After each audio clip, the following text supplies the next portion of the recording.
Glider 7-7 launch and recovery procedures, maneuvers and flight.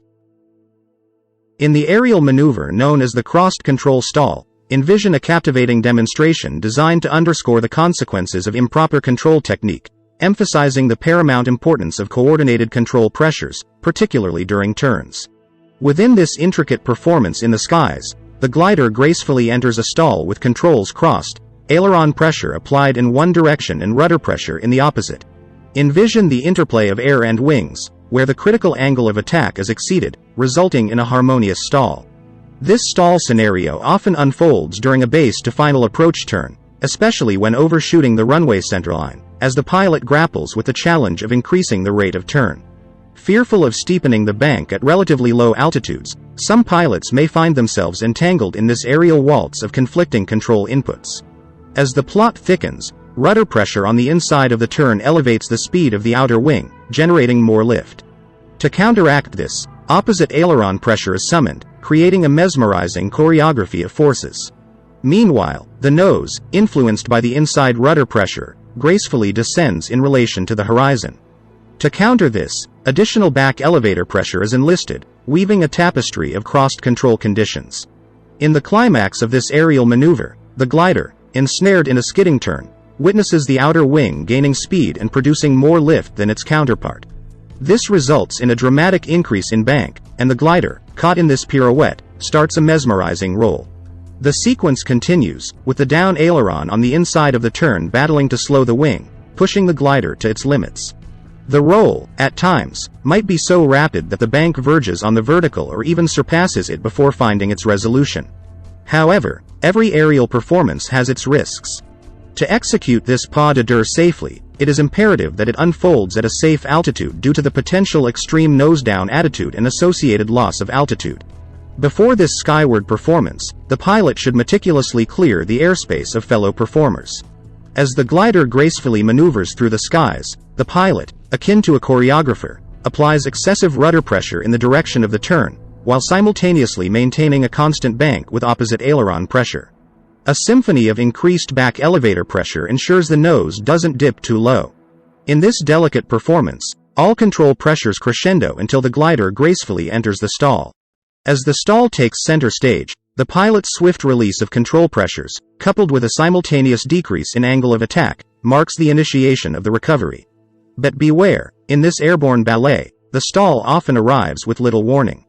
The nose may dip, the inside wing might drop, and the glider could continue its roll, hinting at the onset of a spin, an undesirable encore.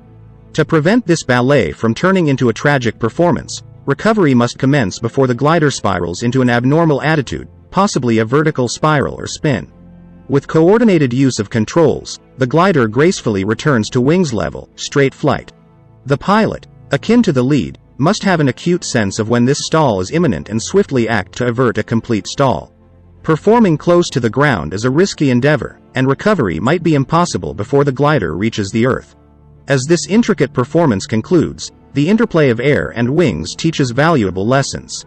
Pilots must master proper pitch and bank control, maintain smooth and coordinated control procedures, recognize the subtle cues of an impending stall, and execute flawless recovery procedures. In this aerial performance, errors are not mere missteps. They can lead to excessive altitude loss, undesirable airspeed, or, worse, a secondary stall during recovery. Let's envision the glider as an elegant performer in the vast canvas of the sky, each maneuver carefully orchestrated with specific airspeeds. Starting with minimum sink airspeed, it's akin to a silent ballet where the glider descends with minimal altitude loss. Think of it as a well-coordinated performance, adapting to different load factors and ensuring efficiency in its descent through thermals. Now, shift your focus to the best glide airspeed, a symphony of efficiency. It's the lead note in the glider's performance, orchestrating movements that minimize altitude loss over distance. The manufacturer's published airspeed guides this symphony, ensuring every foot of altitude lost corresponds to 36 feet of forward movement. The glider moves gracefully through the sky, the pilot maintaining perfect pitch attitude and airspeed control. However, any misstep in determining this best airspeed can introduce discord into the symphony, leading to a less than ideal performance. Lastly, consider speed to fly, a navigational guide in the ever-changing winds. In this dynamic performance, the glider's adjustments align with the winds of change. The pilot, equipped with variometer rings, charts, or electronic flight computers, becomes a maestro, orchestrating the glider's movements to the rhythm of the ever-changing air. Like a skilled navigator, the pilot adds or deducts wind speeds to find the optimum glide speed, ensuring that the glider harmonizes with the winds.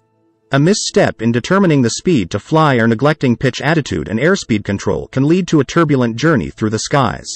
Picture this as a conversation between the glider and the winds, a partner in the ever-changing ballet of flight. Illustrating the delicate nuances of adjusting glide speed for headwinds, tailwinds, and sinking air. Just as a skilled performer adjusts their steps to the tempo of the music, the glider pilot must harmonize with the winds and thermals, ensuring a performance that defies gravity and embraces the limitless expanse of the sky. If you click like and subscribe and leave a comment, we will provide a coupon for a free PDF download, one of 9 ebooks. However, each individual can only download up to 1 out of 9 ebooks for free.